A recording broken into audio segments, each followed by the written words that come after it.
welcome to Home Groups, where we apply the message we heard this week at Freedom Valley. Yeah, I actually got to preach this weekend, and we talked about a new concept that's really not that new. It's been around since the early church, but it's not something I feel like I've talked about a lot. We as a church will do anything short of sin to reach those who are lost. We believe people are dying and going to hell, having an eternity separated from God. So if we're not willing to do whatever it takes, short of sinning ourselves, to reach them, then we must not love them. Yeah. Jesus did whatever he took. He came down out of heaven. He also walked with people and ate with sinners and allowed himself to be viewed as less than by the religious elite. He was willing to do whatever it took to meet people where they were. We often take the verse in the Bible that says to not lead anyone astray, be careful not to look like you're sinning, to the weird extreme where we just don't try anymore. Like Jesus was so often willing to look sinful.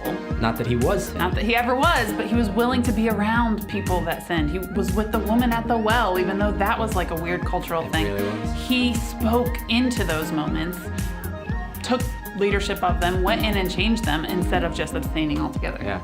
I remember a pastor that actually meant a lot to me in my life and spoke into my life greatly. In a series where he was encouraging his people of his church, here, do something inconvenient to reach others. Change your whole schedule. Leave for work 15 minutes earlier, because when you go to the gas station, you'll meet an entire different crowd. Or if you go on the bus, you'll meet a whole group of people. Change your schedule, be inconvenient, do whatever it takes to reach people. And then when meeting with me in private, he told me, you know what, I didn't do that this week. And he told me a story about a guy he drove past every day on his way home from work. He used to sit on his porch with a case of beer, really cheap beer, and just sit there and drink right out of the case on his porch. And he said, the Holy Spirit told me I should buy him a case and bring it to his house and say, here, these are for you. Mind if I sit with you? And then he could have offered him something that felt like a need in his life and talked to him about God. But he didn't do it because as a pastor, he was worried what people might think of him if they saw him carrying a case of beer. So he was not willing to allow his own image to be thought of as less, to do what the Holy Spirit told him to reach someone for God. And I'm not saying you gotta go out and buy drunks beer. I'm just saying, are you willing to do whatever it takes? Be a little silly, go up on stage and actually talk, share your testimony with a stranger. These are not even close to sinful, but are you willing to do them? And it's about the heart behind it. If you're looking for an excuse to go into a bar because you'll probably get a beer, and if you're looking for an excuse, you're gonna find it. Yeah. It's not about that. It's about the heart behind it. Are you willing to do whatever it takes to reach someone? And especially in that case, like Jesus' first miracle was giving people wine. Yeah.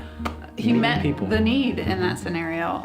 There's so many ways that we can meet the needs of people. That's right. Get into their lives and live life with them rather than just abstaining altogether. And we apply this as a church in a lot of the things we do. Early on as a church, we brought coffee into the sanctuary because we feel like people wanted a cup of coffee between them and someone else to make it more comfortable. And that was a big deal. There were people who left the church over that. There were churches who were like, don't go there. They have coffee in the sanctuary, and that belittles who God is, and they eat donuts. Seems silly now, but it happened. It happened, and we're still pushing those boundaries. You know, church camp was this awesome, fun time because we wanted those who were far from God to come into the house.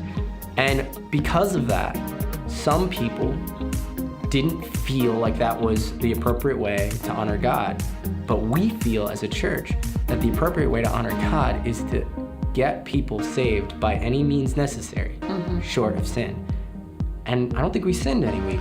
We have 7.5 That's right. guests on average every single week at Freedom Valley, and we really try to be intentional about meeting those people at the doors throughout service, making it feel comfortable for them, helping them see their place within the church.